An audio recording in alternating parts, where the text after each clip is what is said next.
Hmm. Seems things in Blackpaw Dam not so bad. Worst thing they dealing with seem to be the pushback by the beavers on the Marquis out upgrades to the dam. So I imagine they likely to stay that way long. And that's whether our fine young vagabonds be there or not.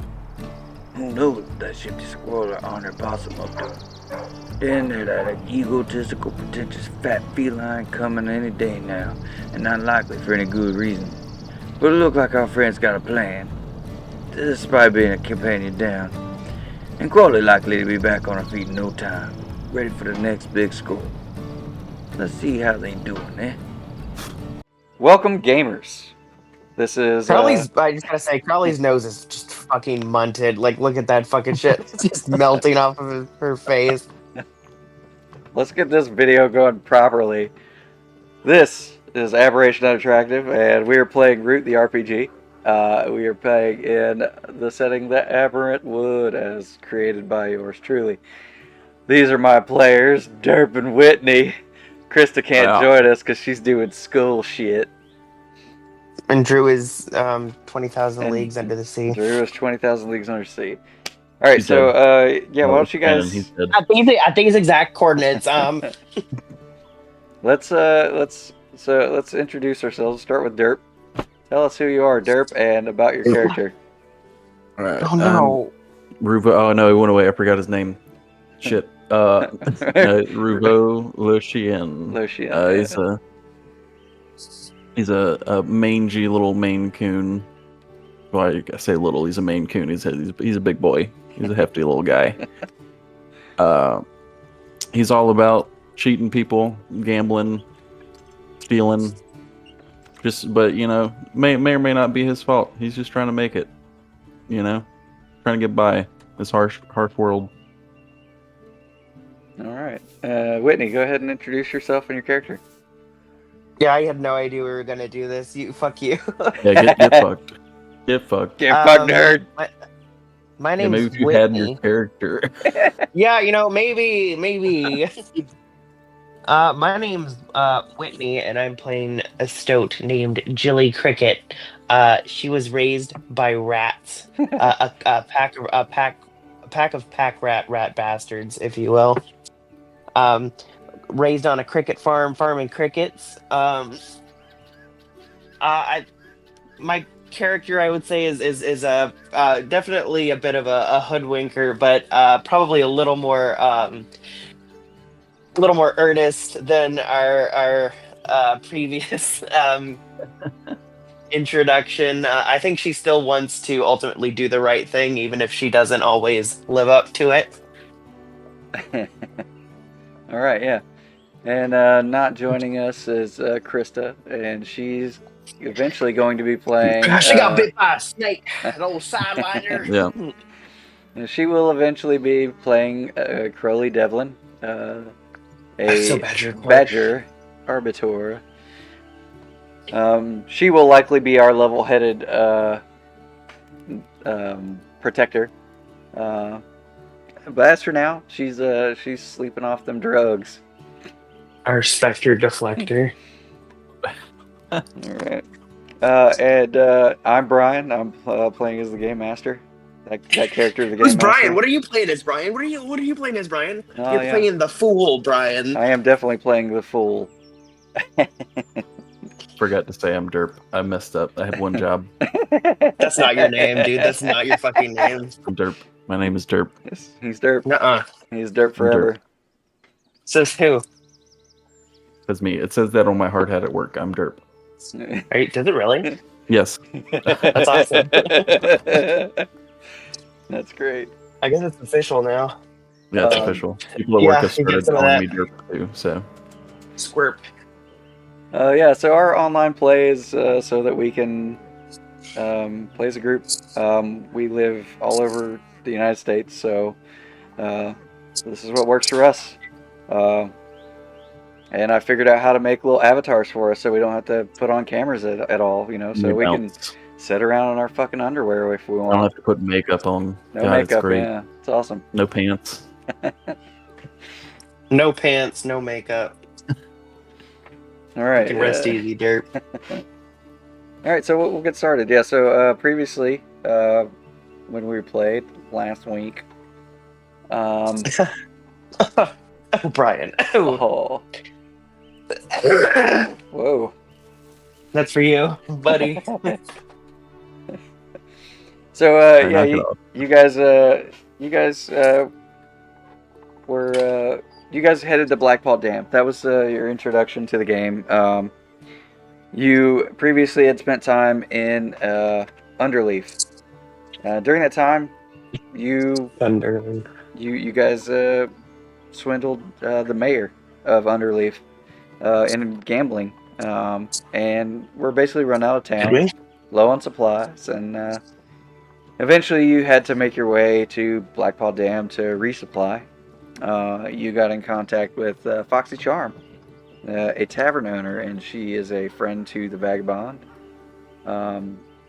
You paid what you could, and she's getting you resupplied. So she helped you get into town because things have been growing a little tense in Blackpaw Dam. There have been some spies and saboteurs that have come in and kind of hindered the rebuilding process that the Marquisat have been helping Marquisat.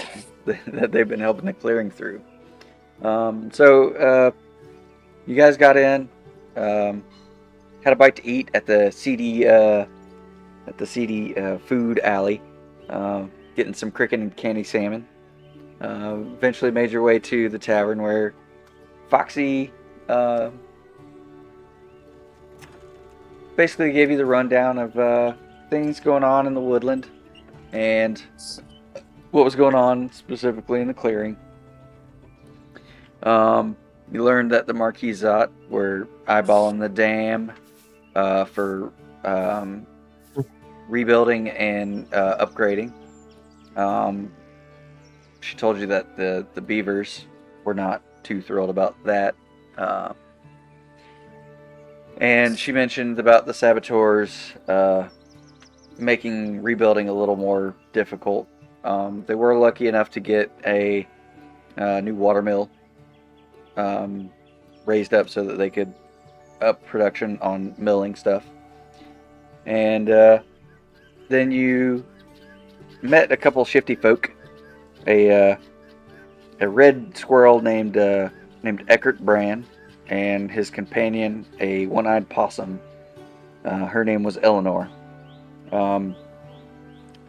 Eckert was a little more chatty, Eleanor not so much, but you managed to convince Eckert to come find you if he was looking for any get-rich-quick schemes. You also learned about an incoming noble from the Marquisat coming in. Maybe sounded like he was coming to embarrass the Duke Electo Leon, who's currently in charge of the clearing as far as the Marquisat are concerned. He sounded like a good guy to rob, so that became the focus. And after you left the tavern, Eckert found you, and he's on board with robbing the noble. His whole life and career is about to be ended. He has no clue what's in store for him. Poor squirrel. Yeah. And with that, you guys headed off to camp because rooms are pretty sparse in the clearing, with Marquisat soldiers taking up space in homes and in any inn that's there. The people, though, they seem to be fairly happy, despite having an invaded army. The invaded army seems to be taking care of the people under the Duke Electo's command, who he seems to be a pretty chill dude. So yeah, with that, you guys Some of the Electo counts. you guys make your way back to the spot where you left your good friend Crowley, or Crowley, however we're gonna say, or Crowley's how we're saying it, right? Crowley. Crowley I think it's Devil. Crowley. And When you arrive at the clearly marked spot, Crowley is nowhere to be found. It appears that I was thinking we'd get back and just find her getting bit by another snake. Crowley, this isn't the first time Crowley's ever been bit by a poisonous critter of some sort, and Quite frequent. yeah, she's been known to sleep it off, or sometimes in the middle of her sleep go off in a drunken fugue. So Fugue. it's likely that that that Crowley is wandering the woods or somewhere in the clearing, making a bit of an ass of herself. Venom tripping. The only time, yes, venom tripping, exactly. And this might happen for a couple days. You're not sure. It has been known to happen for days. It could even happen for 7 days, perhaps 1 week until 6 p.m. on a Friday. And with that, you guys make camp for the night, hoping that maybe she'll return. And you guys spend the next couple days waiting for Crowley to get back, and wandering into the clearing for food, maybe some company, and generally scoping out what's going on in the clearing. So, Revo, what are some things that Revo's going to do while he waits for word from Foxy that the Duke is not the Duke, the noble has made his way to town? Obviously, catnaps. That's a given. A lot of napping. I think Cat naps, Probably- really? That's so reductive. All right, hey, he's a cat. I don't know what you want from him. He's a sleepy little guy. He's an aging little man. Probably planning the heist. Kind of looking at like if he has a map of town, kind of looking at like the ins and outs. Yeah, I assume so he's coming here with a big to do.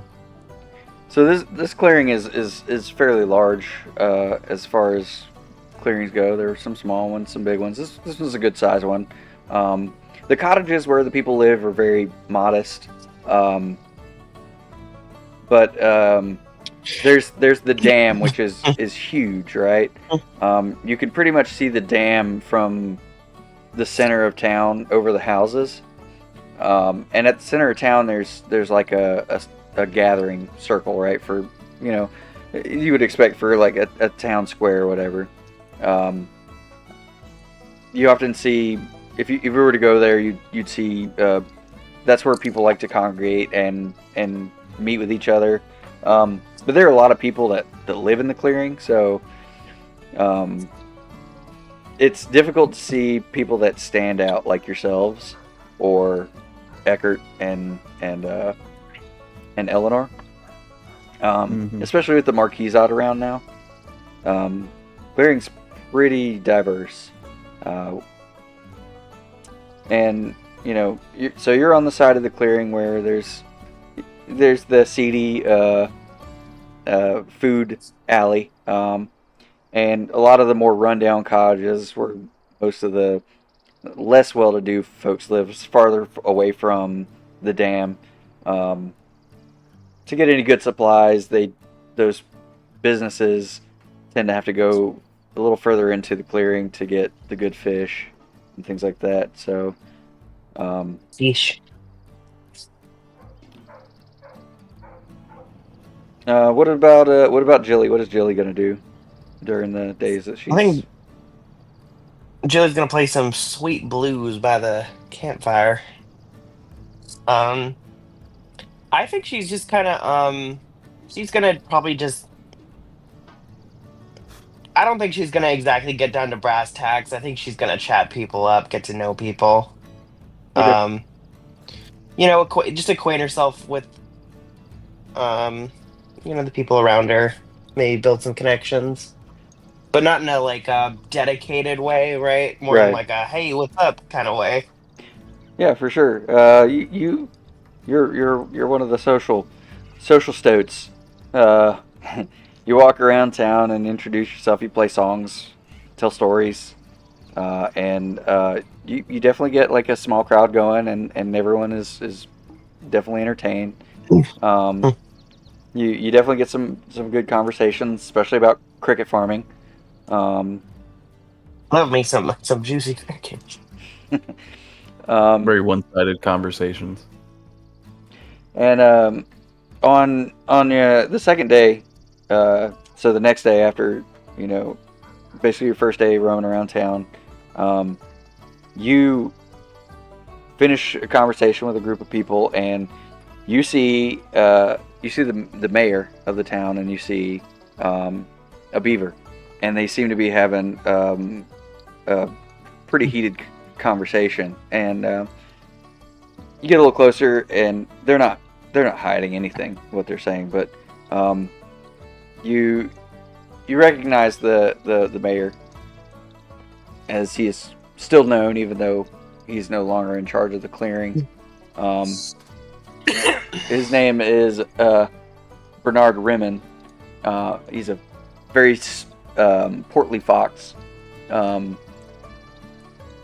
and he's having a conversation with the beaver, and the beaver's like, "I don't give a damn what these Marquisat have to say about our dam. Our dam is perfect, and it does not need to be upgraded with their technology."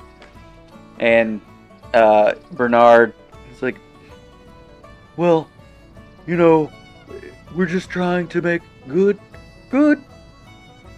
relations with the Marquisat now that they're here and in charge. They've been really good with. You saw the mill. It's an impressive piece of work." And you've seen the mill before with roaming around town recently, and it's pretty advanced compared to most of the stuff in the clearing. And the beaver, he says, "I'm the foreman of the dam, and we have always been the foreman. It's been passed down from generation to generation.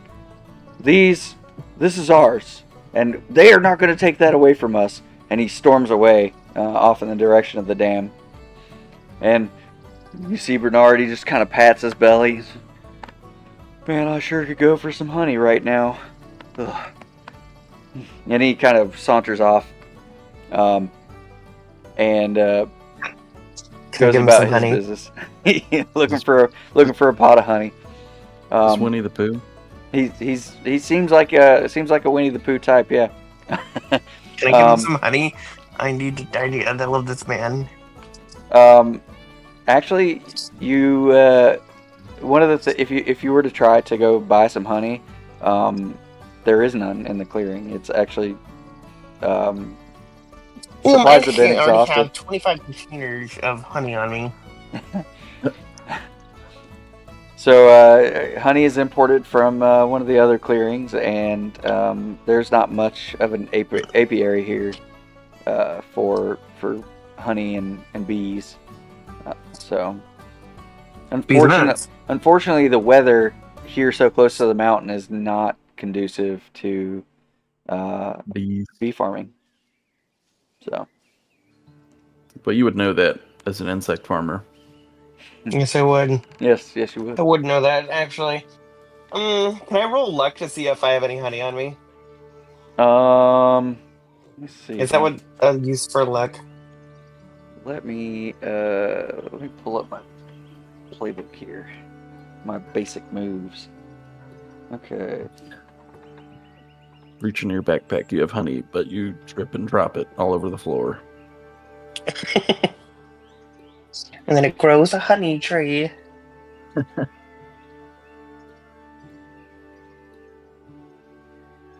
Okay. So I think we could go with a trust fate roll, which would be a luck roll. Okay. Derp, can you roll like for me? Don't have 2d6. Hold on. How dare you? I need to find them. If you 7. Google dice roller. Fine, I'll go find some. Well, you rolled a 7, so that's what it is. All right.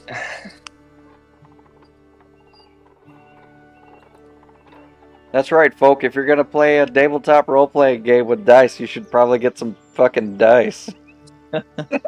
Yeah, who would not bring dice? I'm somebody who came straight here from her shift. That's who. Maybe if you just let those plants die. That's what you should. Maybe I should just let the plants die. I should tell my boss to fucking go fuck herself. Yeah. Boss, You're go so fuck-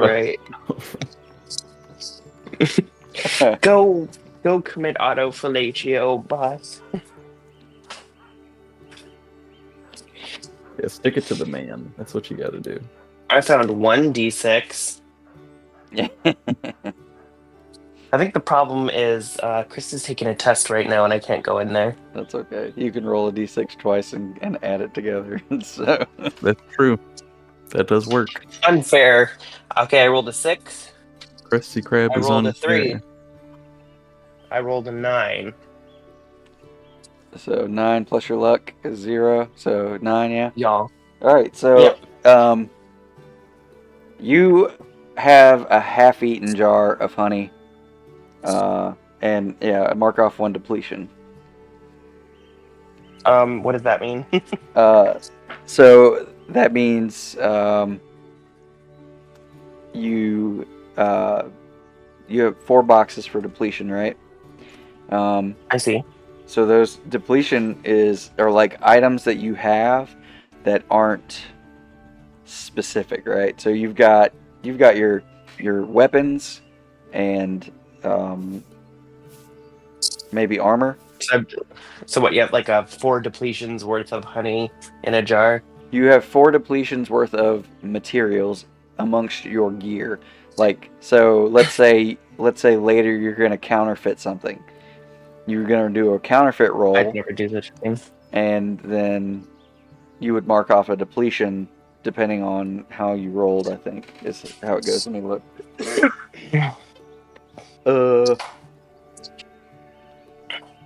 All right, then. If that's how you're gonna be about it, Brian. Yeah. Get it? Haha, B. Because I'm Brian. I'm Brian. I'm B. I'm Brian. So I can just give him a little bit of honey, and just be like, "Ooh, now hold on there, partner. Oh, hello. Just on shit." I'm Bernard Grimmin. I don't think we've met. What was it again? Bernard? Yeah, Bernard Grimmin. Bernard Grumman, pleasure to meet your acquaintance. My name's Jilly Cricket. Oh, hello, Jilly. And I stick my palm out for a firm handshake. And he takes it. He says, "I caught wind of some of your songs and your stories, and I gotta say, you're a mighty fine spinner." Well, shuck, thank you. I appreciate that. Listen, I heard you were in the market for some honey, and as fate would have it, I produced the jar of honey from my personal belongings. I'd be willing to share a bit with a friend. Oh, honey. We've been out of honey in the clearing for a while now, and I tell you, I do love me some honey.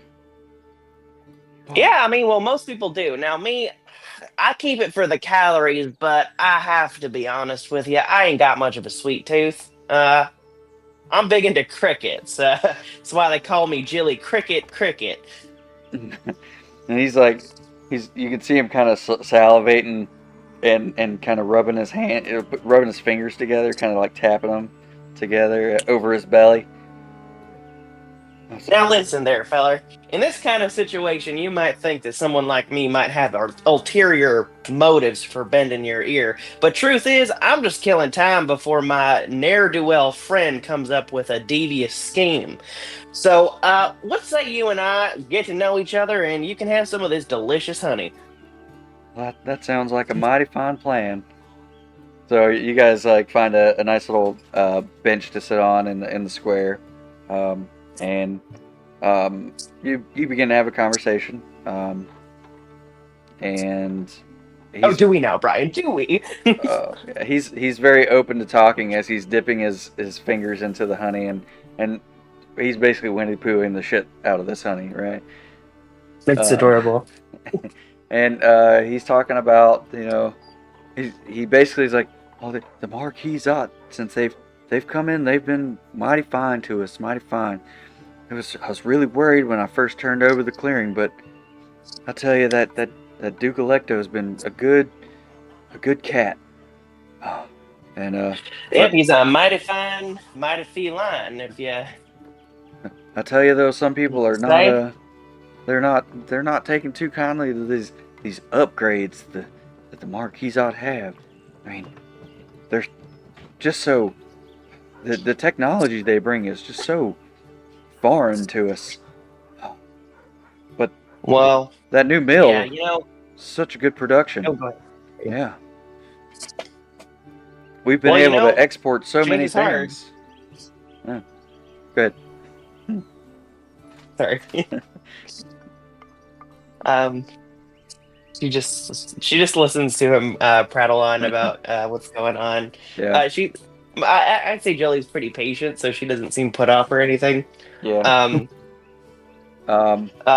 He talks about the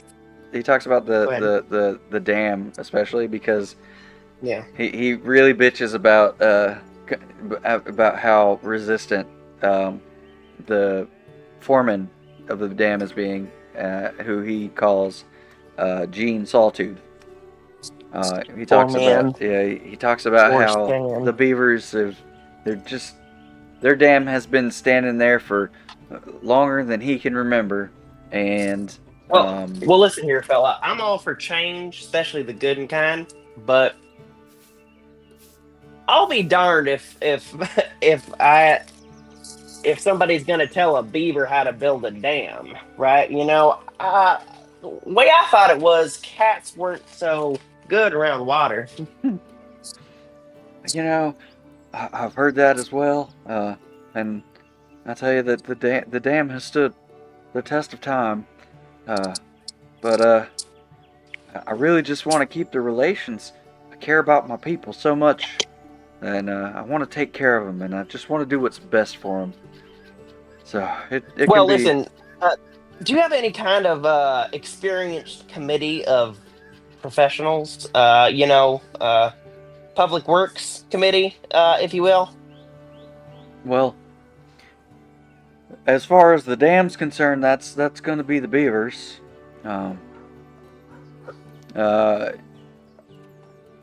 He kind of goes through the list of people he relies on in the clearing for various administrative and other things. Nothing really stands out to you, but why don't you do me a figure someone out roll? That's going to be a 2d6 plus your charm. 3, 2, 5 plus 3, 8. 8. All right, so you get to ask one of the following questions to the game master. I realized I wasn't clear about that during our last game. Game master, Brian? The game master is Brian. So this is like an internal thought that your character has, and then gleans information from the conversation as dictated by the game master to the player. So the figure someone out roll, you can ask, is your character telling the truth? What is your character really feeling? What does your character intend to do? What does your character wish I'd do? How could I get your character to do blank? And your character would be the NPC. So.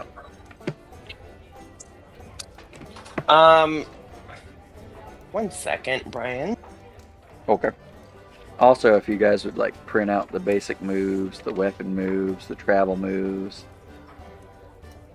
I need to do that. That'll help out a lot. So I don't have to read these off to you. So I think the one I wanted to ask is, what does this character want me to do?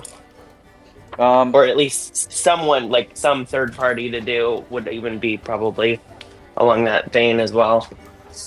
so yeah, listening to Bernard go on, Beer nard. he's super thrilled that you have even the smallest amount of honey to give him, and based on the conversation, you can tell that his main concern right now is the welfare of his people and making sure they get along with the Marquisate.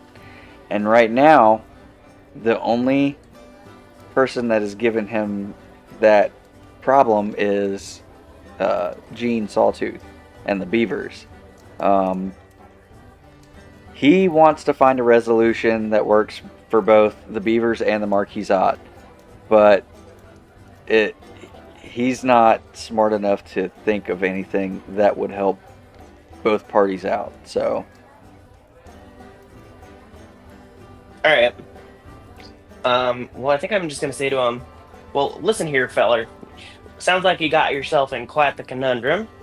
You got here two parties that ain't willing to budge none.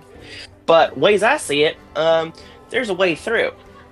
Now, if you're willing to hear me out, I think I might be able to convince your friends to maybe form a subcommittee of sorts to maybe ascertain the nature of the upgrades that may or may not be needed for this dam, right? The way I see it, maybe the beavers could benefit from a little bit of assistance, but at the same time, maybe those resources might be better spent elsewhere. Hmm. It sounds to me like we got a problem of a whole bunch of people not listening to each other and talking at each other. well, you're not wrong there. Yeah, you'd be willing to convince the Beavers to even entertain listening to the Marquisate, a committee. Oh, that actually sounds like a great plan. Well, sure enough, I ain't got no skin in this game, so it's worth a shot. Oh, I mean it.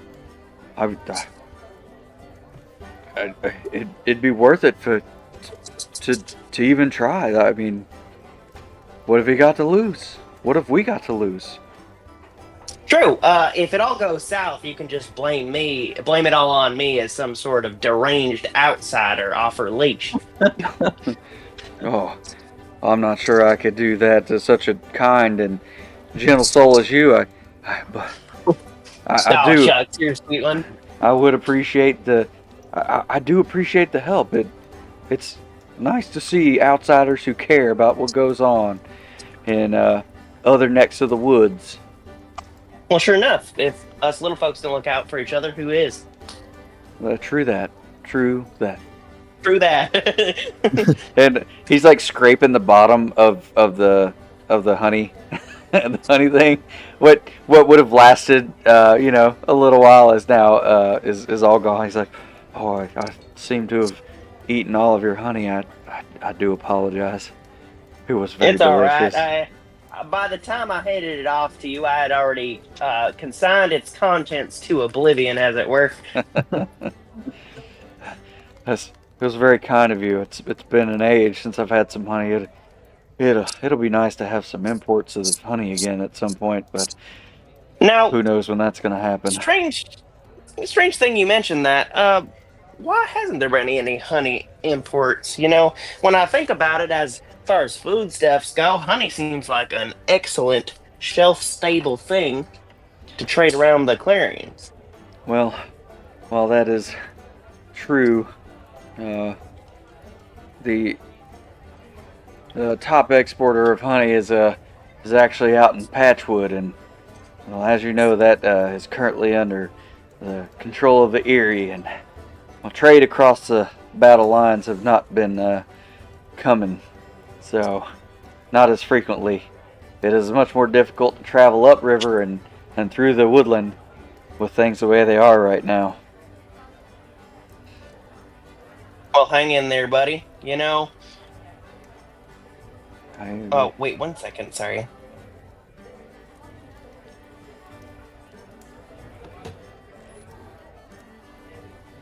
Okay, I'm back, sorry. All right. You can always try making a reduction of tree sap of various kinds to make a sort of syrup. Ain't exactly honey, but can be mighty tasty. Don't eat too much though, cause that maple sap is a powerful laxative. Let me tell you. Oh, all right. I'll keep that in mind. Well, might be something we could work on production here. This man is gonna shit his whole ass. Yeah, now, friend, I must warn you. Please get an expert to tell you all about tree tapping and production, because let me tell you, you will powerfully crap your whole ass if you try and eat half as much of that syrup as you did that honey. I'll keep that in mind. I'll definitely leave that one to the experts. With that, you finish your conversation with the good I mayor. was gonna say we should probably move to dirt, right? Um, and we'll say that you both have finished the first day, and you've met back up at your campsite. And again, Crowley is nowhere to be found. But you can recap your story of Bernard and his concerns, and decide if you would like to pursue that particular. Okay. Yeah. Revo, I seem to have become entangled in some minor union politics of the region. Huh? What? Unions? What? We're stealing money. I don't care about a union. What's up? Now, while you were putting that devious, infernal intellect of yours to work, I can't tell if that's a I was compliment or working. not.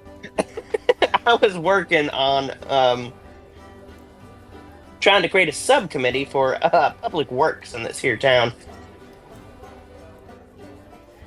What the fuck are you on about? We're here. There's a guy with a lot of money coming here, and we're gonna steal it. I don't know where you derailed your train. Okay, listen, fella. We need to create a net positive good for our stay here. Otherwise, you and I are taking a one-way ticket down to the dark, deep place below upon our passing from this mortal coil. Do cats believe in hell? I don't know. That's up to you. I don't know. I don't know if Ruvo does. He's like, Cats have 9 lives and no souls. yeah. I think Ruvo sees that this matters to you more than it does to him. He's like, all right, well, we'll try and get whatever we'll unionize beavers or something. I don't care. I'm your fucking Jilly Cricket, dude. Yeah, I'm your conscience, you're dude. my Jiminy Cricket. Actually. All right, so Yeah, sure, but we're still robbing this guy. All right. yeah, so we switch over to the next day.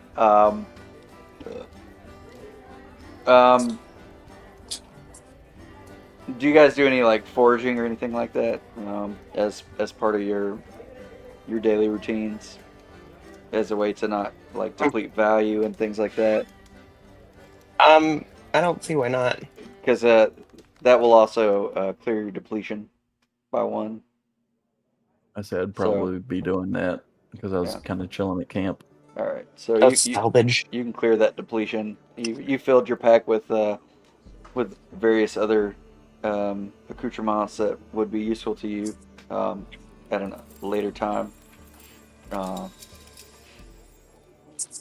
And with that, the next day, you guys get up at the crack of noon, or whenever you get up, and you make your way over to the dam. You pass through the clearing, past the cottages, through the town square. You can see this massive structure as it is like the main, basically the main feature of this clearing, right? And it is huge. It holds back a large body of water there's a little the way it's designed. There's a like water flow that basically the lake will overflow and continue down into the river, and there's always some stream coming from it, and you can see fish as they swim up and down the river and into the lake and out of the lake. There's like a access for the fish to come and continue to spawn and supply this clearing with fresh fish and that kind of thing.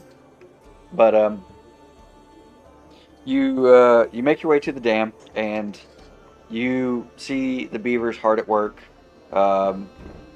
There you see like this one beaver. He's got this weird looking wooden hat on that's way too big for his head, but it seems to sit there perfectly. And he's got this this piece of flat bark, and he's got like a piece of paper on it, and he's basically like walking to the dam, and he's like looking at specific parts of it, and he's taking notes. For those of you who have ever been in the military, taking logs. And he's just going about his business, checking the structure of the dam, looking at very specific places, and making notes. I'm so sorry, Brian. Is this a beaver or a marquisat? A beaver. Notes. You notice that all of the workers at the dam are beavers. Yeah. Okay. So it's racially segregated workforce. Yeah. In this particular case, yeah, because and it doesn't seem like they are forced into this particular labor. It's something they love doing. Yeah. I feel like if you read really, really, really deep into this setting, it would become extremely problematic. They're just little guys in the forest, okay? Off in the corner, you see two beavers having a conversation. An older beaver talking to a younger beaver. The younger beaver says, "No, Dad, I don't want to be a damn worker," and turns around and runs away. "Get back here! You're going to be a damn worker if you like it or not." And they run off into the goddamn. Damn. So eventually, eventually you see the foreman. The guy you saw having the argument with Bernard the day before, and he's he's just going about his daily business, and you hear him talking to another beaver, and he's like, "And you keep those damn marquis out away from here. I don't want them checking this out. I've already seen two people skulking around, and I don't trust this. I don't want to lose control of this. This is our heritage. This is our livelihoods, and I'll be damned if someone thinks they're going to be a damn builder than we are."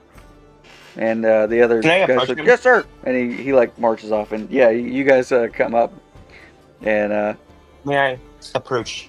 Yeah, as you guys approach, he says, "I hope you're not one of those damn marquis out. We're not having it." Oh, marquis out where? What?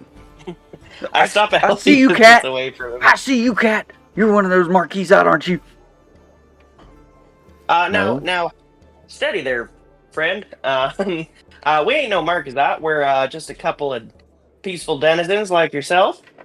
Now, actually, myself, name's Jilly Cricket. I'm here on behalf of my good acquaintance Bernard. Look, I know you don't know me. You don't trust me, and rightly you shouldn't. But I'm here to tell you that I respect you. I respect what you're trying to do here, and I respect the working man. All right? So I only came here to make your acquaintance, and only to inform you that we'd like to help, let's say, ameliorate the current situation with those marquis breathing down your necks. I know Bernard means well. He's a good man, and he cares about the denizens of the clearing. But I don't want to be a bootlicker to the marquis and these new armies coming in. It was already bad enough under the Erie, and when we finally had a little taste of freedom, we finally got to do things on our own. At least the Erie let us take control of our own heritage. And I know these Marquisat, they're gonna push the beavers out. Man, I'll be damned if I have that. Absolutely understandable, my good friend. Now Better to listen, build a I damn think dam. this is a problem of respect. Yeah, All you're right? absolutely right. They It come in is. here. Yep, exactly. They come in here, and instead of working with you, they're trying to tell you what to do. Now that ain't right.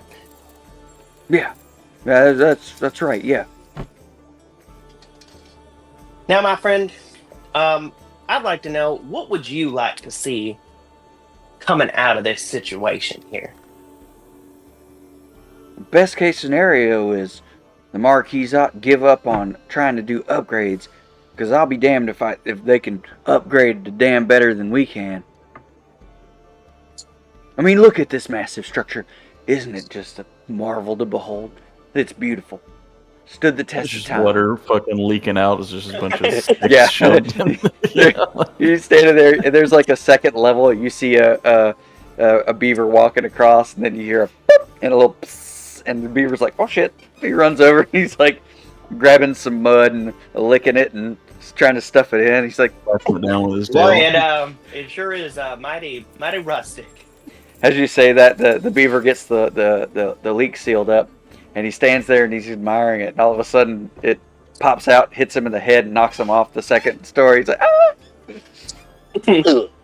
He lands on the ground. OSHA? What's that? You ever heard of OSHA, maybe? I don't know. The ocean, never seen it. Now, that aside, this here is my friend, Ravel. Now, Ravel, would you care to introduce yourself? I stopped doing that thing that cats do where they stick their leg way up in the air and lick their butt. And I'm like, huh? Yeah. What are we talking about? The dam? Yeah, the dam. Boy, we're having here an adult conversation while you're over there with your thumb in your ass. Hey, look, I gotta do it, okay? I don't like doing it, but I gotta do it. So this dam. All right, what's the problem? This dam is want- ours, and they want to. Yeah. I know it. They want to take it away from us, and Maybe they control want to it make themselves. it better. It can't get any better than this. This is peak performance right here. Well, what I think my friend means to say is that perhaps the Marquisat might have something to offer you as the proprietor of this dam, as is your right. I mean, I don't know. This dam looks like it's a little shitty dam. What? Can I thump him on the head? Ow, fuck. All right, so let's see. I'll be right back. Good. I'm All gonna. right, man. So, Jilly, I'm gonna let you make a persuade an NPC roll. Okay. So With advantage? Two. So that's gonna be with Two. with charm. What does that mean? Oh, the stat. Yeah. 7. 7. Okay. So you just Barely. The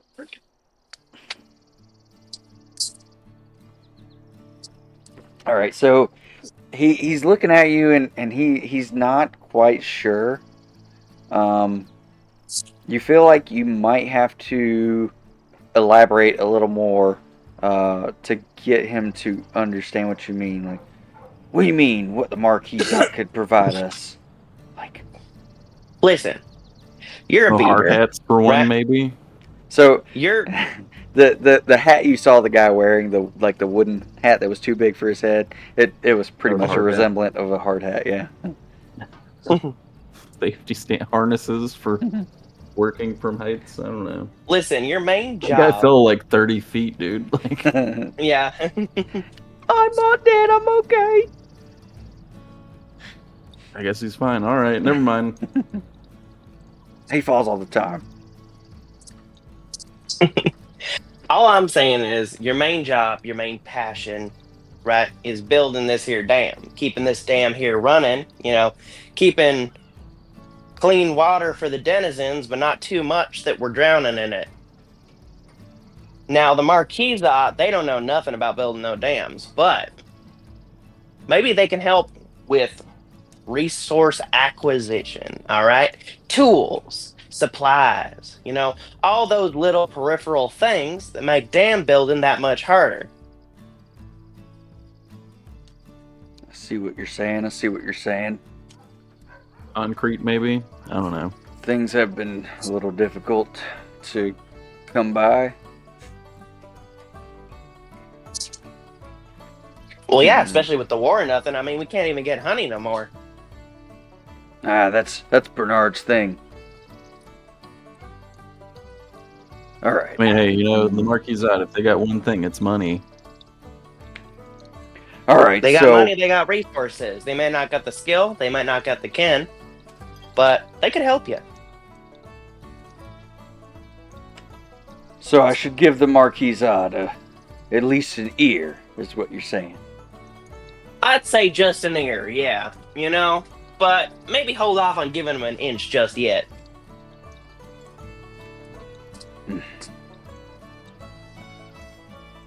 Are we sure that guy's okay down there? Like, is someone gonna go check on him? I know he said he's fine, but just gotta catch my breath. I'm fine. Oh, well, poor baby. Eventually, two beavers come over and help him up and okay, good. Carry him off. I wasn't gonna help him. I don't know. Somebody else should.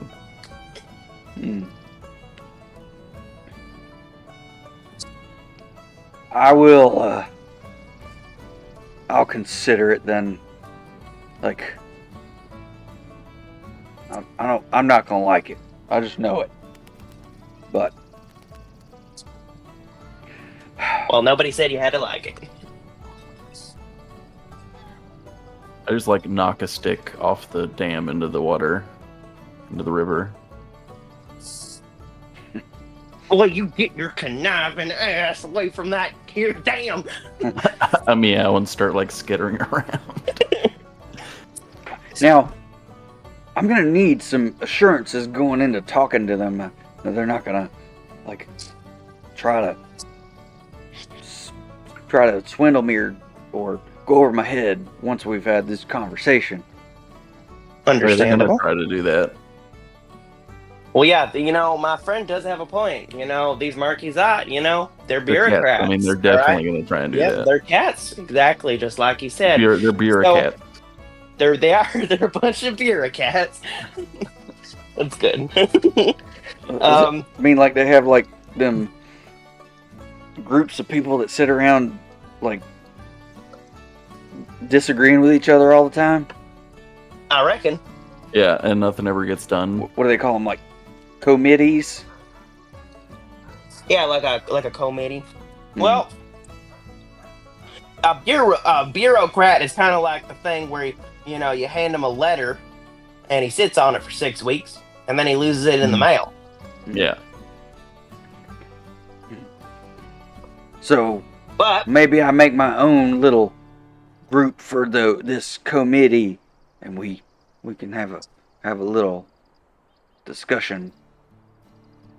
Well, sure, yeah. Most great things come out of just sitting down, sharing a cup of coffee, and talking things out. If you guys distract them enough, I can pick all their pockets. Now that ain't helpful. My bad.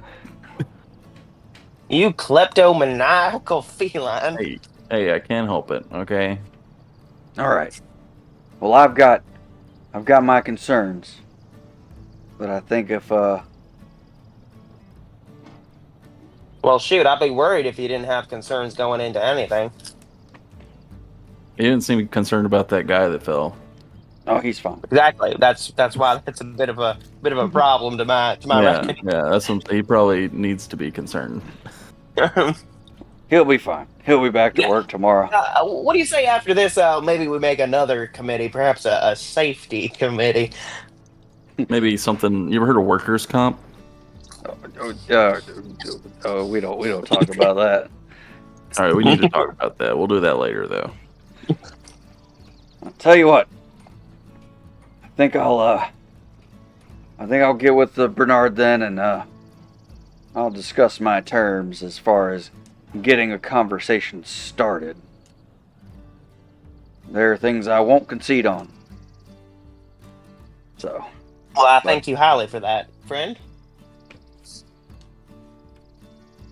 All right. You know, I appreciate the conversation. Maybe I have been a little hot about this, but this is our legacy, and it means a lot to me. Of course. Yep. Stressful job, making sure the whole clearing don't drown. You won't want those dang cats coming in here and stealing your jobs, you know? All right, then. I guess I'll talk to Bernard at the end of the day. We'll see how things go. All right. All right. So you guys turn to leave, and it takes you like along the dam, and you're heading back towards town to do whatever you're gonna do for the day, but you are checking out the dam kind of as you're passing, because it's a pretty massive structure. It's pretty impressive for kind of a less industrial clearing that seems to be an up and coming industry. And you notice that there are a couple of there's one character roaming around the dam. Seems to be just kind of sneaking around and looking at it, and is not a beaver. And you see a beaver notice them, and they come over. You need to scram! Get out of here! And you recognize Eleanor, and she gives a little hiss, and she kind of disappears off into some trees. A flash of horror just ran across my third eye there, my friend. I just call me crazy, but I had a clairvoyant vision of sorts of Eleanor seeking to blow up the dam and drown the whole clearing. That might work. Oh my god. That just might work. That might be the distraction we need. Okay, that's far even for you. Yeah. Is it? We did almost kill a guy. Which guy? What? What are you talking about? You don't remember when we almost killed that guy? What are you? Oh, is this? All right. Oh, you weren't there. Never mind. Don't worry about it. Okay. What are you not telling me? What have you been up to? No, nothing. It's fine. Don't worry about it. They didn't. Anyways, die. They almost died. Oh my! Oh my lord! Great Jiminy Jilly Cricket. All right, and with that, you head back into town. And she disappeared. You didn't see where she got off to. She skittered away really fast, and she was a good distance off. You could just barely make out it was her before she got ran off. So you guys head back into town. You get a little food at Foxy's or in the seedy food district. But I love seed oils. Would you say that you guys hang out in town for a good part of the day, kind of checking out the crowds and things as they mill about the city, the clearing? I'm Yeah. pickpocketing nearly every person I walk past. I think I'm sweating, but I'm pretending I don't see it. And I'm also checking my own pockets periodically. You just find Just stuff. habit. You just find stuff that I put in there, like That's Yeah, I cute. mean, half the stuff I pickpocket is like not even money. It's just like a toothpick or just a ball of fuzz, and anything like that, I just stuff it in your pockets. Most of the stuff you find in pickpocket is really worthless stuff. Just the denizens here are very humble people. They don't have a lot on them. You get the occasional treat, like a snack or something. Delicious. The average cricket jerky. If I love get cricket cricket jerky. jerky, I also give you that too. Like, hey, I just found this. And yeah.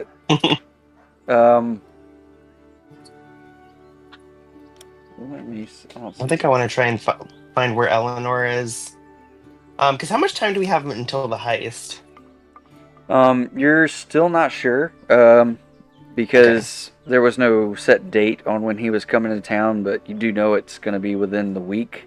So Alright. you imagine it's probably between 5 and 7 days he'll show up. Okay. But I want to try and locate Eleanor, and I also want to try and locate whoever I need to talk to among the Marquisat. Although was the implication there that we're done with the bridge intervention? I mean the dam intervention. you do feel like that was resolved. Okay. But yeah, I mean you're roaming around town and you're looking for Eleanor, or any sign of them, right? And do me another trust fate roll. Oh, me? Yeah. Okay, 1 sec.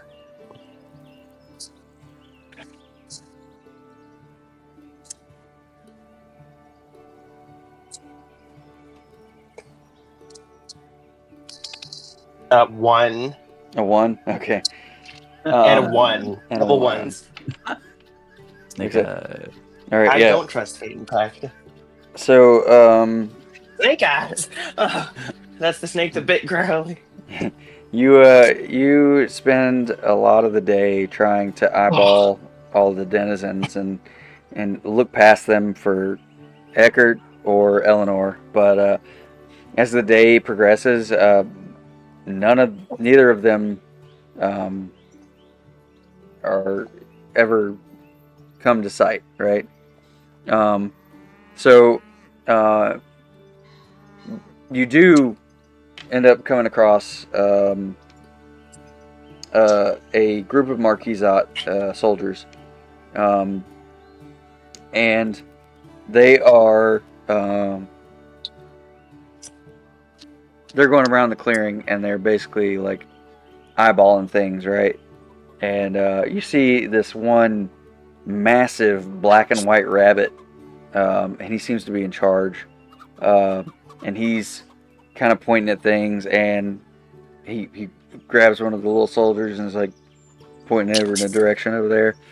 And as you get closer to see what's going on, he's like, all right, I need you to go over there and make sure there's not going to be any place for anyone to hide.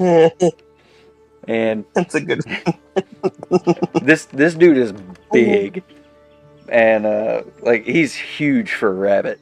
Oh, I thought he was a frog. No, he ain't, but Kermit the Rabbit. we gotta make sure everything is good for when the noble gets here. The Anton Magnus Estiemont III. We want to make sure everything's good for him when he gets here. So When's he getting here? Denizens, how are you? Yeah, I'm fine. You don't look familiar to these parts. I'm not. It's because I'm not from here. Neither are you. I'm from clearing a few clicks that way. Yeah. That doesn't answer my question.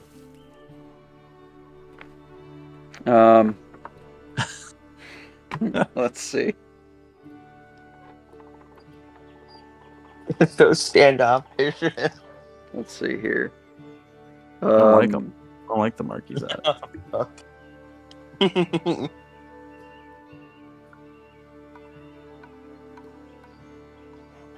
They make you more queasy.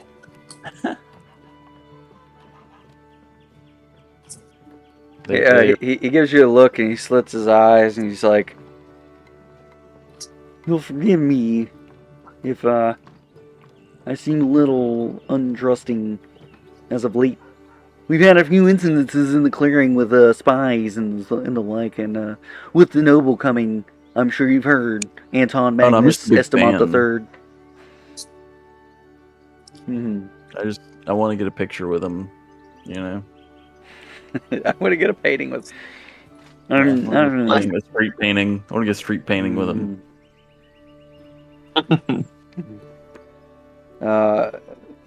You get the feeling that he definitely doesn't believe that, because if anyone knows the Anton Magnus Estiemont III, he is not the type to get his picture painted with some peasant.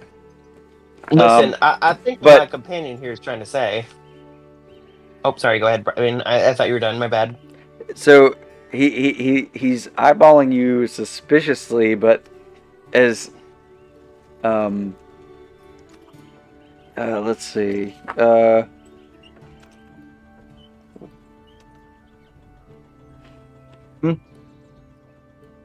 don't you go with trick an NPC? Why am I trying to do that? Because you're not really telling him the truth. You're trying to get him to divulge information that he clearly doesn't feel comfortable giving. So you roll 2d6 with your cunning. Ooh, that's a 6 and a 5. Oh, shit. +1. Oh, wait. So you say it in a manner that just he looks at you like he looks heartbroken. He's like, I don't know how to tell you this, my friend, but Anton Magnus Estiemont III is not the type to get his picture painted with just anyone. I start crying. Oh, you poor fellow. He pats you on the shoulder. He's like, maybe you can get a touch of his cloak when he walks by, but it's gonna be tough. He's kind of. I gotta be honest with you, friend. He's kind of an asshole. You should really. I cry more, and I give him a big hug. I give the big bunny rabbit a hug. He's very uncomfortable, and he kind of pats you on the shoulder. He's like, "Look, I gotta be honest with you, man. If you want a role model among the Marquisate, it's definitely gonna be Duke Electo, Leon. He's a good man. I wouldn't be here if it weren't for him." Yeah, that's okay. I guess I'll survive, maybe. Maybe I'll live. Maybe I'll live. Just out of curiosity there, fella, how would one get an audience with the good Duke Electo? The Duke? He's been mighty busy these days getting prepped for the noble to come.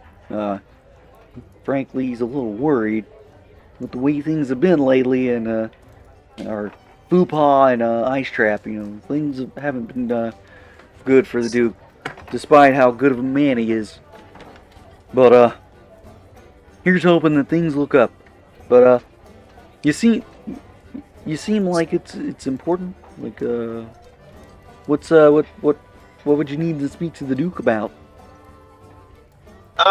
Honestly, nothing right now. Nothing that wouldn't reach his ears anyways. I was just curious at all. We ain't from around these parts. We're not really in the know on how the inner workings of the political machinations of this here clearing work. Does this rabbit have like a satchel or a bag on him or something? No.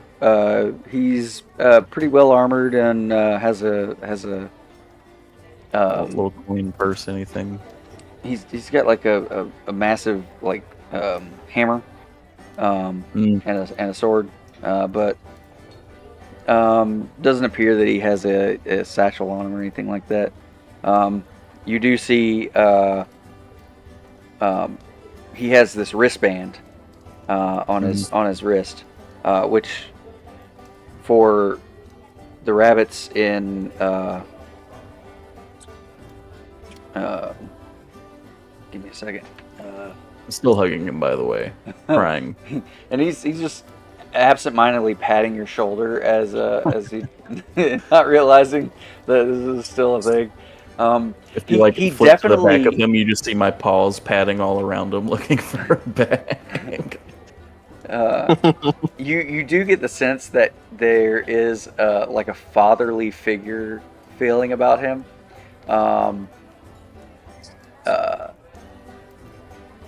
Okay, yeah. So you recognize the wristband to be common among the rabbit folk in Oakenhold who are married.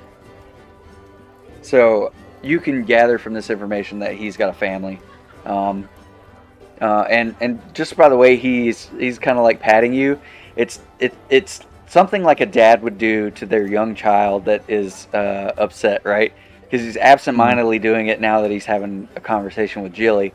So you imagine this guy is a married father, and he's been conscripted to the army, and he seems to talk very highly of the Duke. So take that information as you will.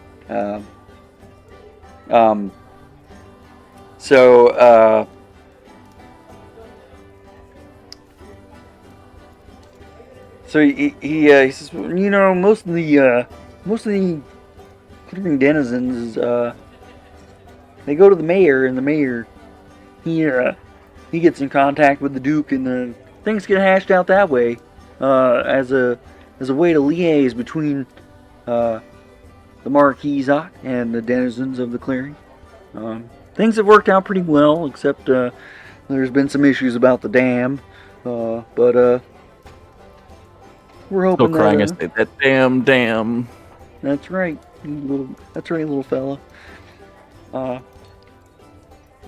But you'll have to forgive me. The Anton Magnus Estiemont III, he's going to be here in about 4 days, and we got to get things ready to make sure things are up to his standard, because he's a bit of a opulent guy. Apologize, I shouldn't be talking so rudely about the nobles, but he's no Electo Leon, I can tell you that. And he kind of grabs you by your shoulders, Ruvo, and kind of gently pushes you away without looking at you. And good day, denizens. And he begins to move off again about it. Thank you kindly. Doing what he's doing with the other soldiers that was with him. As soon as he walks away, I just stop crying. Like, well, that was a bust. But he did tell you when the No, we found that out, but what constitutes a bust to you? What constitutes a bust to you? No, you didn't have anything I could steal. Okay, that's what I thought. Did you happen to pick up on that key piece of information he sent our 4 way? days, whatever. Yeah. All right. On that note, I want to take a quick break. I want to go pee. I want to get a beer. What? You heard me. Sounds pretty good. You might get a little drink. BRB. Break time. They're gonna cut. He's gonna cut the video right here, and they're not gonna hear any of this.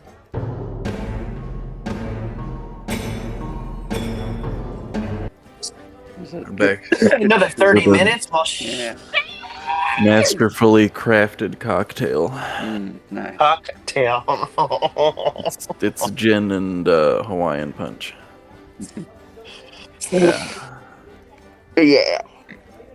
I'm a mix I'm solid. gonna have some Vinushka. Vinushka. Oh, my girlfriend says hi, by the way. Hi back. Hi, girlfriend. Hi girlfriend. What's her name? Megan. Megan the Stallion? No. Don't ever say that to me again. Hi, Megan. You shut your mouth when you're talking to me. Don't ever speak You to me shut or your my mouth. son ever again. Don't ever talk speak to me. You or my son again. Okay. All right, let's roll back into it, and we'll run for another 30 minutes ish. 30 whole goddamn minutes. Oh, Jesus.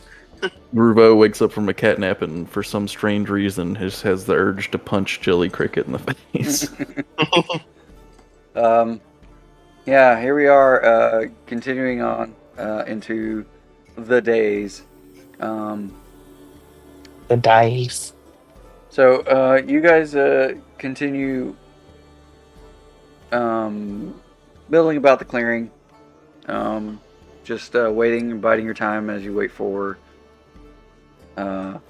Anton Magnus Estiemont III to come to town.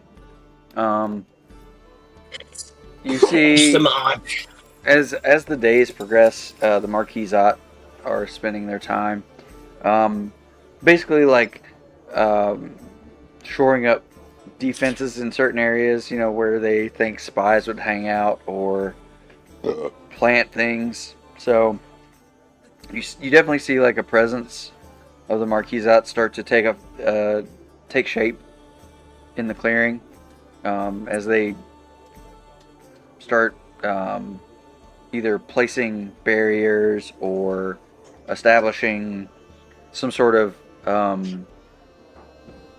guard presence, or where they plan on putting a guard presence when the noble comes.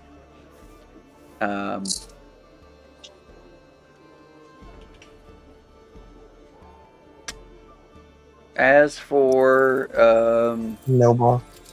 Can I do a thing? Yeah. I want to start planting stuff, like things that spies would leave, like little notes with just random like strings of numbers on them that look like some kind of code. I want to plant it where they're looking already, so that they think that they're like finding stuff. Okay. So they think they're doing a good job. Okay. So this would be attempting a roguish feat. Feet. I think. Roguish feet. What do you think would be a good thing for this? Under the roguish feats. So there's the ones the ones that stand out to me are counterfeiting and sleight of hand. I'd say counterfeiting probably. Okay. So it's kind So of a fakery. yeah, so you. So your risks as far as this would go, you would you're either gonna have we'll say that if you can roll and you'll just have a weak result. You're pretty good at making sure that you're not gonna get caught.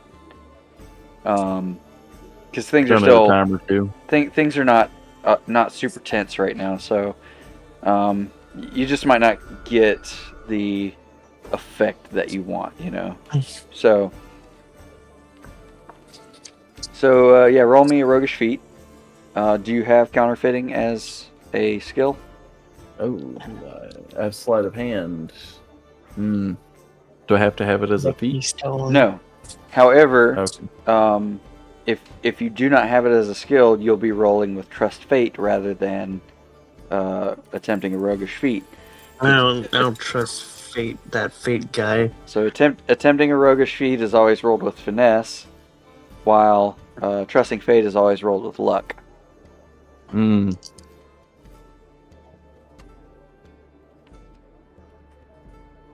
And I've seen your finesse. Yeah, I'm looking at it right now. No, I'll try it. What's the worst that happens? It just doesn't work. Nope, we died. We had to reroll our characters. It's a 6 minus 1, 5. 6 of what? You forgot your units, derp. There are no units. It's a unitless measurement. All right. All right, so you went with sleight of hand. Yeah. Okay. Just trying to, I guess, I don't know. Leave squirrel hairs everywhere.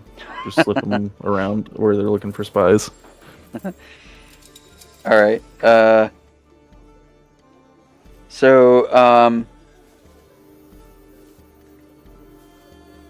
okay. You don't see any change among the guard.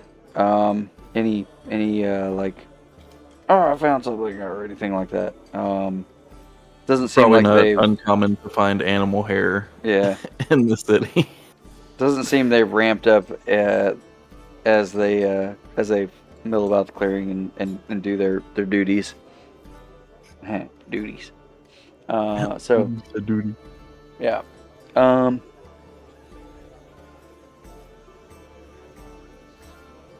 What is Jilly doing?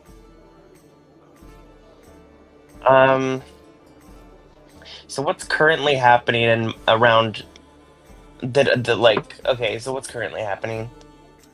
So the Marquisat are obviously getting ready for Anton to show up. Yeah. The denizens are just going about their daily lives. Yep. You catch wind that Bernard has gotten a hold of the Duke, and it sounds like they after things get resolved with the noble coming to town, there will be a committee established between the Beavers and the Marquisat to discuss what the Marquisat would like to do and come to an agreement with the Beavers on what they want. So, democracy. Yeah. You definitely see Bernard walking around a little more straight, in his back, like he accomplished something. So, and when he definitely catches your eye and gives you the biggest smile and the biggest thank you, and Little smooch. no, he's a married fox. He's gay. But he definitely appreciates what you did and is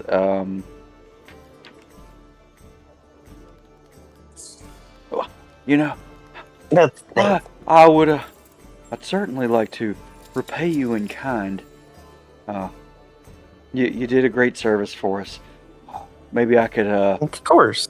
maybe I could buy you a meal sometime, or invite you over for dinner with the family. Oh, that would be lovely. I'd love to meet your family there, Bernard. Barring that, maybe there is a little bit something you should do. You could do for me. Now, as it stands, I believe this should stay between us, as I don't rightly know what should be done about it. But I have some concerns about a shifty-looking gal that's been haunting around the dam lately, and I don't know, something just don't sit right with it. She's an opossum by the name of Eleanor. Does it ring any bells? There are like a few possums that live in the clearing. I know all the possums that live in the clearing. Oh bother. None of them named Eleanor. That's what I was afraid of. Now, look, I ain't pointing any fingers yet, and I ain't trying to say nothing. per se, but I don't know. I feel like I got to do my due diligence here. Would you happen to know where I could go to maybe pursue a further lead on this here mysterious opossum? Well, the Marquis ought to have been quite busy with the coming of the noble. Maybe I can put you in touch with one of the regular guard that still helps protect the clearing. I would greatly appreciate that, and if I'm being completely honest, Bernard, sooner rather than later would be best. All right, I'll put you in touch with one of our guys now, and he actually escorts you to what would be like the equivalent of their one cell jail, where the drunk tank, if you will, and Right. He takes you in, and there's a deputy in there.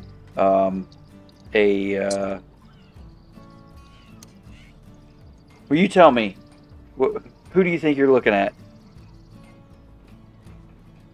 What kind of critter? Oh, the deputy? Yeah.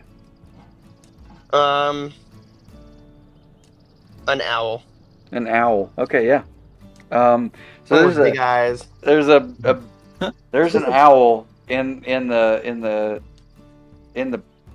jail. Like, he's sitting at a desk. He's got his feet propped up, and he's very clearly asleep because it's the middle of the day, and his big eyes are closed, and he's snoring away. And as soon as the door opens, he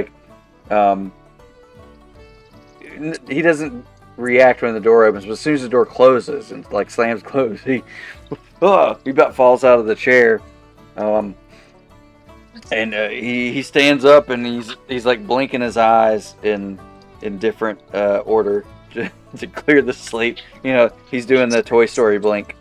I know what. Do what you want. And he says, Mayor, it's, what are you doing here? What can I do for you? Who's your friend? And he says, well, this is my new good friend, Jilly Cricket, and she helped me out with something, but she's noticed something in the clearing. She needs to talk to someone about some possum. You go ahead and you go ahead and tell good old Remy. Good old Remy.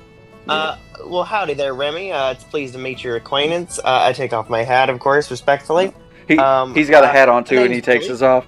Remy Jeffries, at your service. Remy Jeffries, Jilly Cricket, at yours.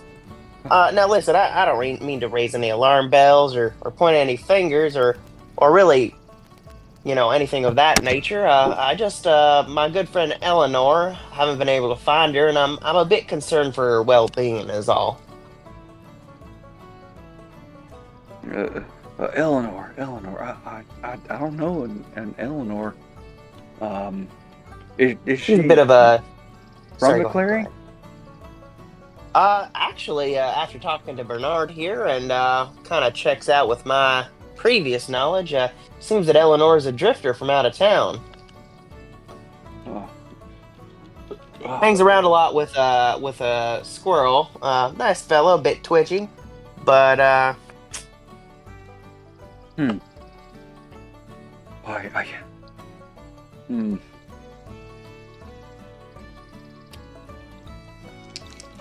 Let me see here.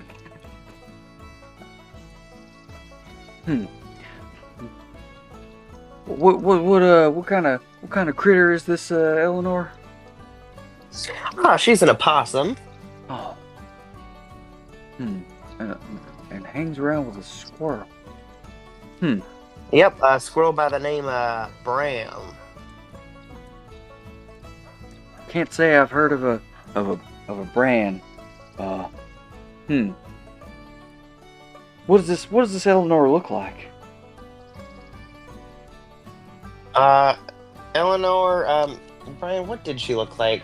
So she's a really rough-looking possum. That's all I remembered. She's got one eye. Looks like she's got a scar down one eye where she lost it, and she's wearing an eye patch over it. Rough-looking Yeah, girl.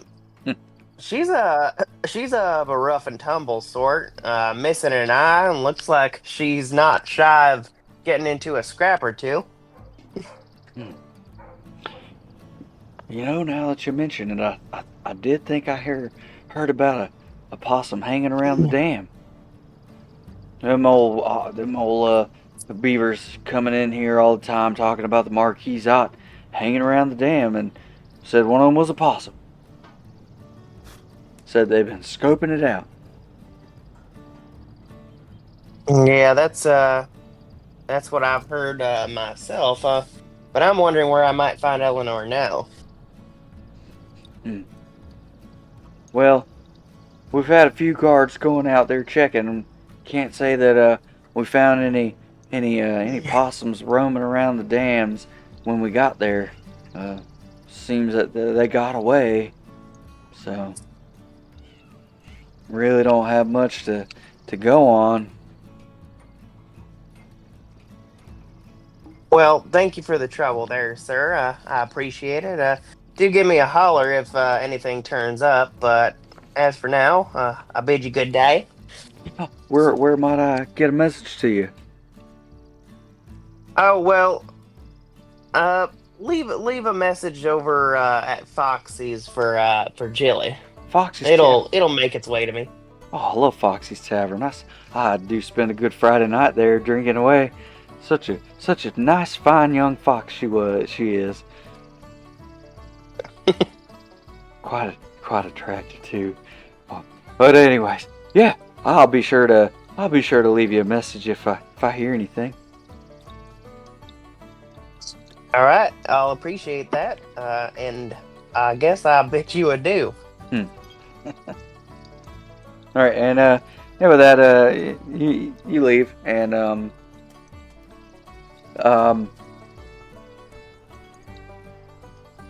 let's see.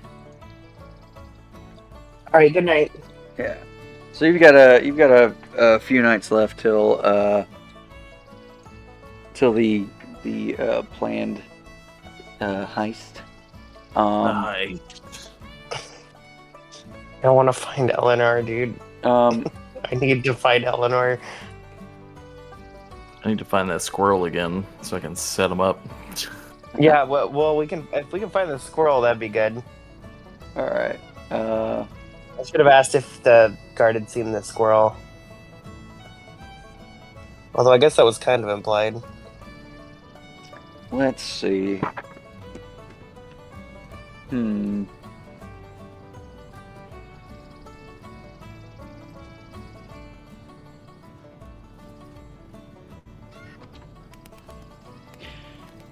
All right, so you guys, we'll say that you spend the next few days continuing to watch the clearing as the Marquisat go around moving things and setting things up in preparation for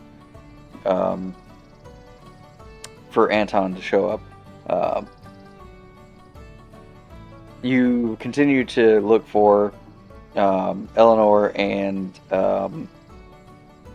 Eckert, and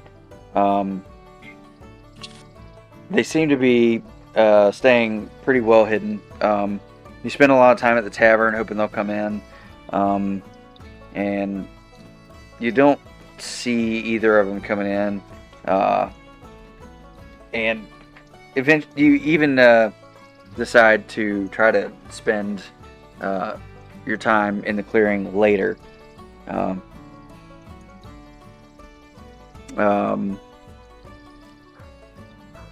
It becomes difficult, right? Because you're still trying to look for Crowley, right? Crowley's out there wandering around somewhere. doing God knows what. And, you know, I wonder what she's up to. I wonder what Krista Crowley is up to. yeah. You know, there's no telling what she's doing. Maybe she found There really is no telling what she's doing Another right party, now. another group. another place that she's holed up in, sleeping it off, or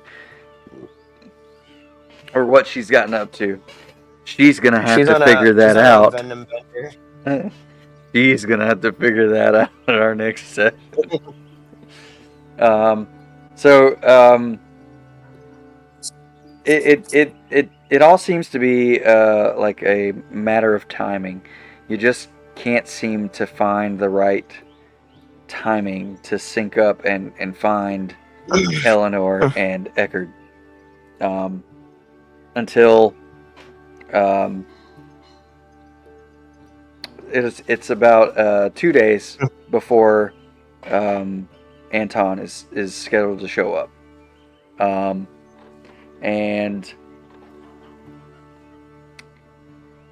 you guys are wandering around the clearing, and you don't have high hopes, right? You haven't run into him up to this point, and it's just doesn't seem like it's gonna happen. Are you guys together, or did you split up?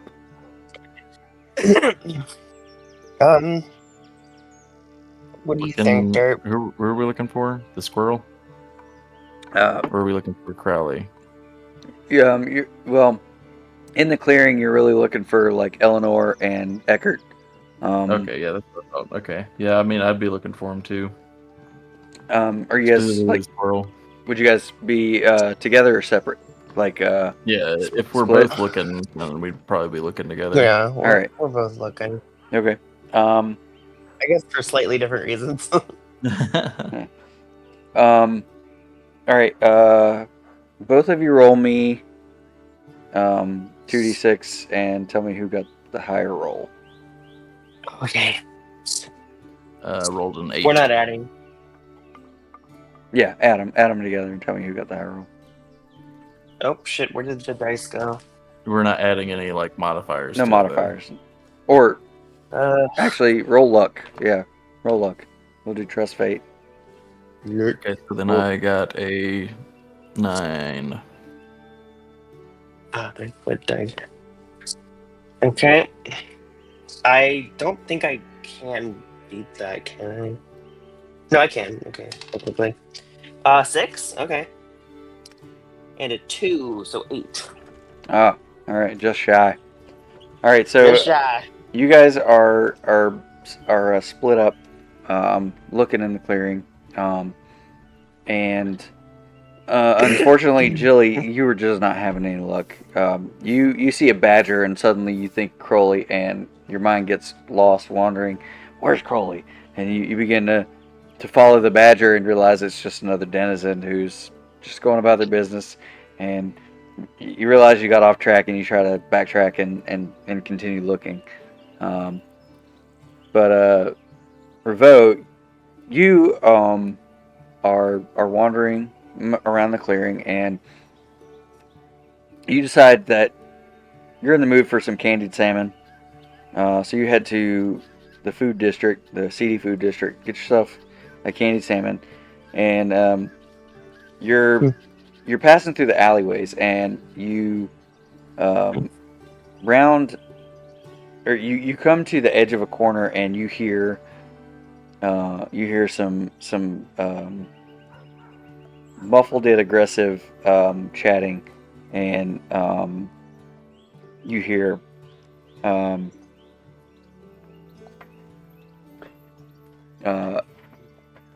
someone saying, "Look, I don't give a damn about your feelings. You listen here. In 2 days, when that fucking noble shows up, this is happening whether you want it to or not. You're either going to be a part of it, or you're going to get washed away with the rest of them. All right?" And as soon as you hear that, Eleanor rolls around the corner. She sees you, and she reaches under her coat, and then turns around and goes back into the alley and goes the other direction. And as you turn the corner, you see Eckert standing there. And he's just kind of like, he's like all shifty and just kind of like chilling. And he's like, How close did she get to me?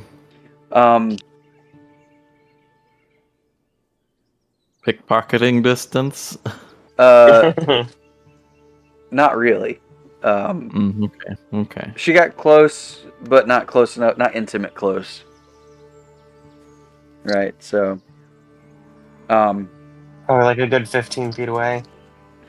I'd say more like 6 to 8 feet away. Oh, okay. All right, that's fine. So you see Eckert standing there, and he's just like, scratching at his neck, like that was a tense situation, and he sees you, he's like, Revo. Yeah, what was all that about? This tense situation with Eleanor. She's not seeing things. She's not seeing things clearly. Okay, we'll just put it at that. What was she talking about? Washed away. That's an expression. You gonna blow up the dam?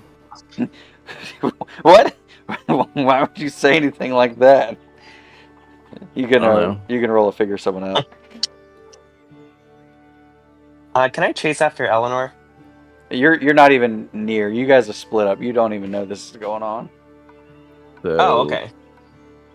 What do I add to that? Charm, yeah. Yeah, so 8 plus 2, 10. 10? Alright, so you get 3 questions. Is your character telling the truth? What is your character really feeling? What does your character intend to do? What does your character wish I'd do? How could I get your character to do blank? Okay. What does your character intend to do? Blow up the dam. So, excuse me. So, you get the feeling Eckert is on the fence about what he wants to do.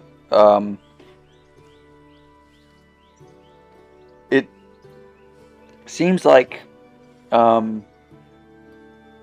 Eleanor is going to do something very drastic, like maybe blow up a dam, and he is not. He doesn't want to do that because he seems to be holding. He thinks that that's not the right course of action at the moment. He seems reserved. Like, we need to do more planning. Okay. Whatever that might be. Are the questions I can ask on my thing? They're on the figure someone out basic moves. Okay. Where are the basic moves? I had, by the way, Brian, I had one more question I was saving for Eleanor. Can both of us use that question? No, just you. Oh, okay. Oh, they're basic moves. Figure someone out. Okay. How could I get your character to turn Eleanor into the police?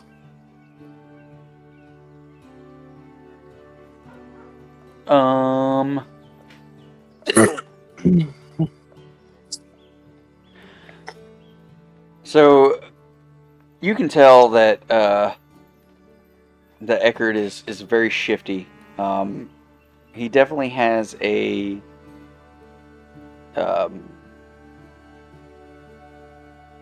some self-preservation, right? But there's something. He still seems to have some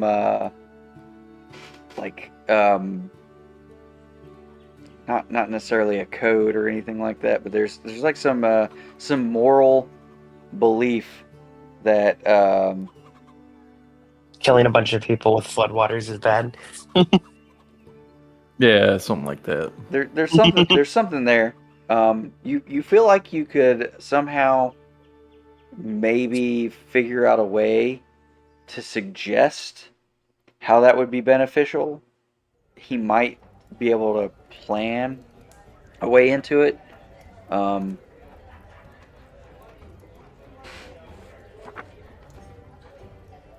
So, yeah.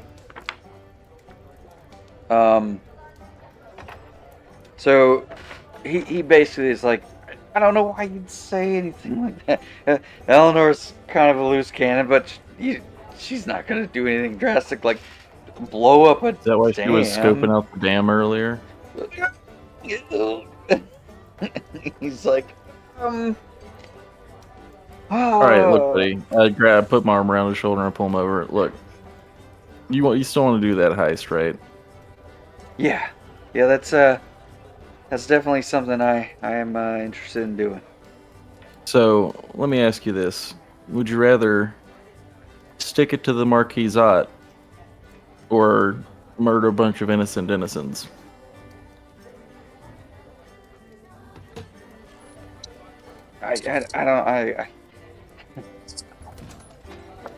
Roll a persuade an NPC.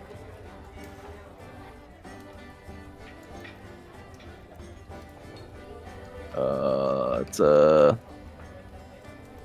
6 plus 2, 8. Okay. He looks at you and he's thinking about it and he's like, I don't know. She's a comrade. I don't know about it. We have. Look. She's off the deep end, right? Okay. That's too much. Even for me, that's too much. All right. I gotta find this bitch. And if you turn her in, what's gonna happen? She sits in jail for a couple of days, a little slap on the wrist, and you make out of here with a boatload of cash, and that you can take back to, I don't know, whoever if you're with the Woodland Alliance, I don't really care. You take that money back to them and get more resources to help push out the Marquisate. Plus, you'd kind of make them look like a bunch of goofballs in front of everybody. And what's better, killing people or sending a message? Yeah, it's all about PR, my man. He's kind of doing the shifty eyes, and as you talk, he's like, I think you're right. And then he stops and he looks you in the eye. He's like, You're right. You know what? You're right. I gotta do what's best. All right. You got it. I'll All right, you go get her, and then find her, and then meet me at Foxy's, and I'll be there with the cops or something, the sheriff. I don't know how they run it here. It might actually better if we meet at this specific location. I don't want to get suspicious. I think if I go, because, all right. So, here's the thing. All right. Yeah, she wants to blow up the dam. All right. It's gonna send a message right as she does it. Is that the message you want? No, it's not.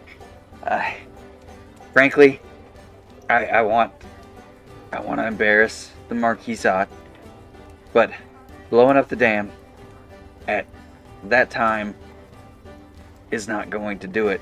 I told her the best time would be to blow it up while they're doing the upgrades, because they're gonna have to make some structural changes before it becomes solid again, and we can make it look like it was their fault, make them look like fools. But she's That's a not good listening to idea. me. She's got this idea in her head that she's got to do it while the noble is in town, so she can kill as many of the marquis out as she can. No, you get it. You get it, my man. Mm. It doesn't matter how many people you kill if the woodland's not on your side. You get it. You know what's up. So he's looking you in the eye every time during this whole conversation, and then he goes like as soon as you say that, he gets back into shifty eyes. Like, yeah, you're right. And he gives you a location, and he's like, all right, I'm gonna tell her to go here, and tell her that I basically concede to her wishes, and that I have some concerns about some of her locations where she wants to plant these explosives. So, yeah, I'll tell her that I've got some suggestions to help boost her plans, and we'll meet here, and you bring the guard, and you promise she's not gonna get hurt, right? Yeah, of course not. He Why looks would she you. get hurt? He looks you in the eye when he says this. She's gonna be okay. Yeah, she's gonna. I mean, there's due process. It's gonna take at least a couple weeks, for her to even go to trial. So she's gonna be hanging out. He goes back into shifty eyes. All right. Be here at this time. He gives you a time, and it's gonna be like it's getting close to evening. He says in 3 hours time to be at that location. Gives him time to go to their site, lure her out, convince her that he's back on her side, that he's like, okay, you're right, and bring her back there. Okay. Sounds good. All right. I'm gonna run off and find Jilly after this. Don't say that. Oh, I'm Gilly, and I'm wandering around. Yep. All right, you're doing the right thing. Excellent. All right. So I'm going to point out from this point forward, if you want to,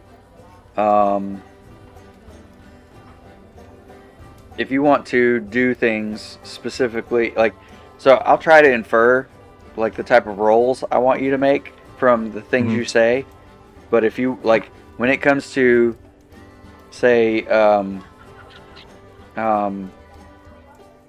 you want to know if an NPC is telling you the truth or one of those. You want to do the. I want to figure someone out. Yeah. I want to read it. Okay, yeah. So if you say something to me as the GM, I will try to infer what the role should be. So. If I just know I want to do a thing. Yeah. So. Just do the thing. That way we can try to leave fate in your hands as well, because sometimes the conversation isn't gonna steer in that direction. But let's see, you used 2 of your questions, right? You still have 1 question left. Yeah, I still have 1 question left. So is you want to use that last question to gauge that conversation? What does this character intend to do again, I guess? Okay, so you're definitely seeing that he's on board with turning Eleanor in. So you definitely feel like he's going to do that, and it's you feel like you got through to him in some way. So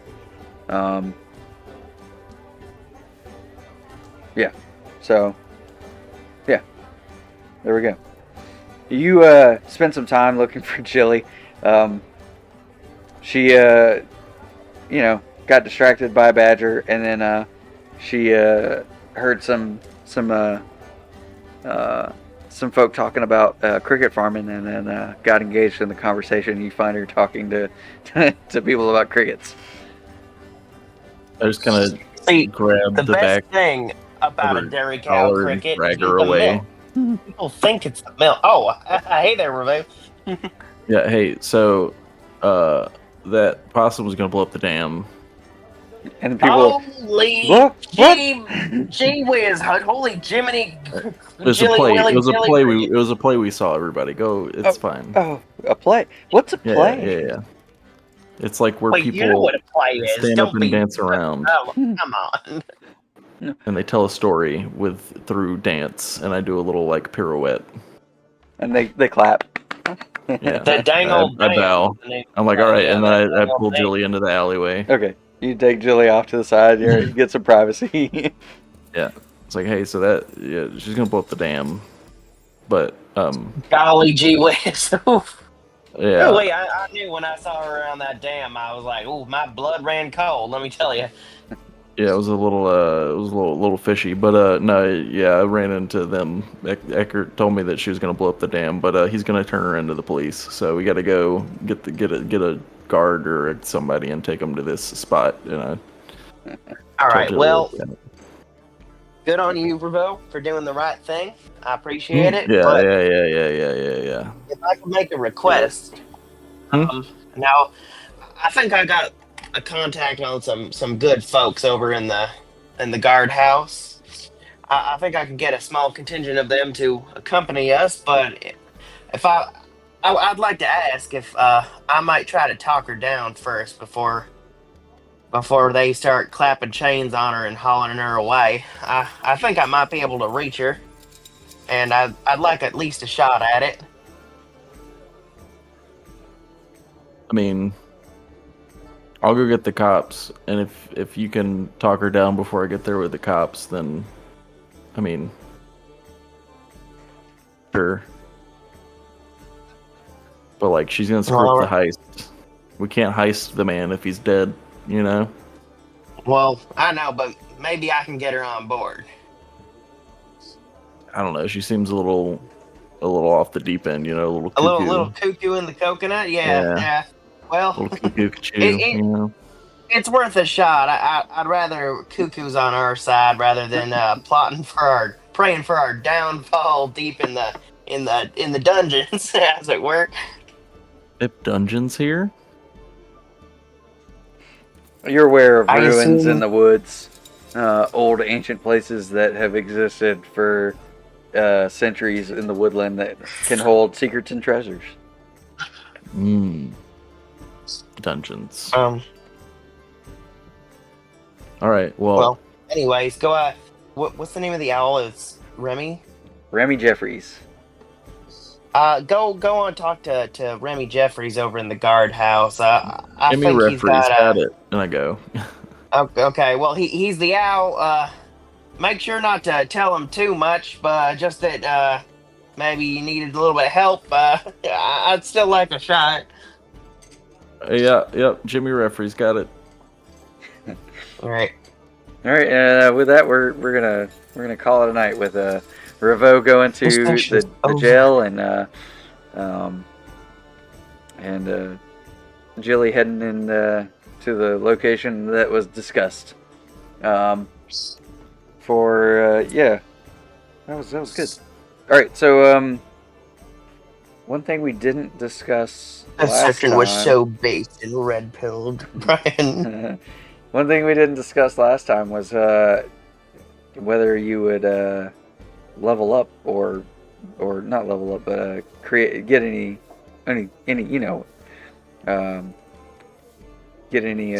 complete any of your things that would give you Right. extra stuff, right? So like if you let's see. So what are mine again? See, your drives. Your drives are thrills. You advance when you escape from certain death or incarceration. And clean paws. You advance when you accomplish an illicit criminal goal while maintaining a believable veneer of innocence.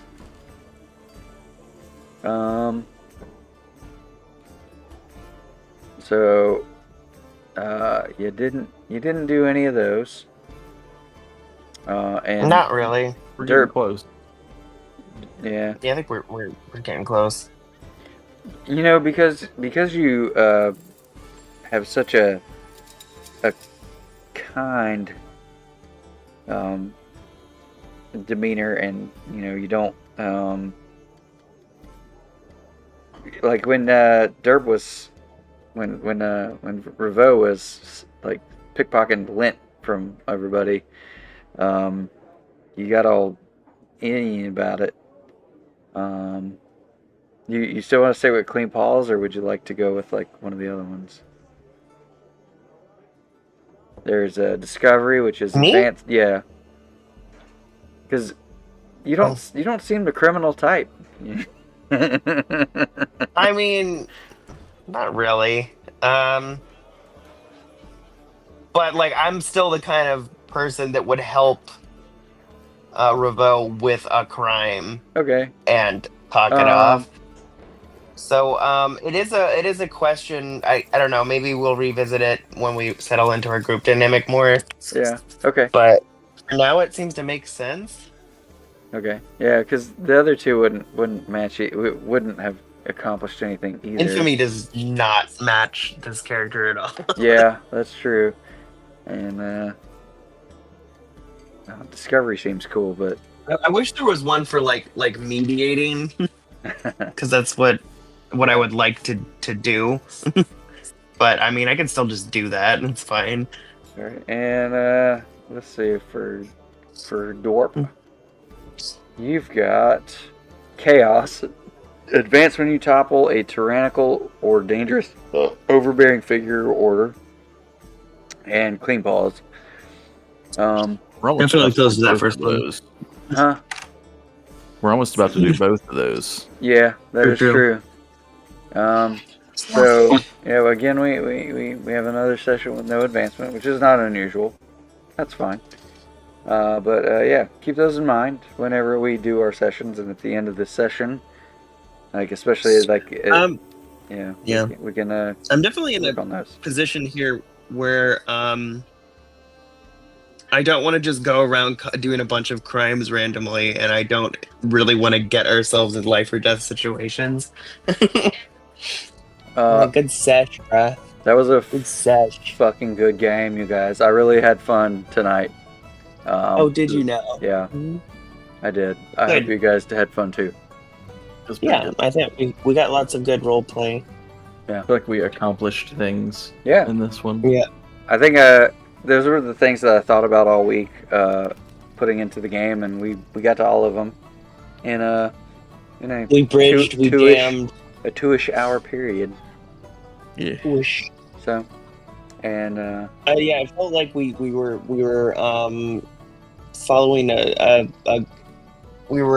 following a logical chain of events. yeah. Yep. Thanks for joining us Thank on you. this journey today, guys. I hope you enjoyed, and yeah, to my 3 subscribers, I love you. We appreciate you. Thank you for joining us, and good night.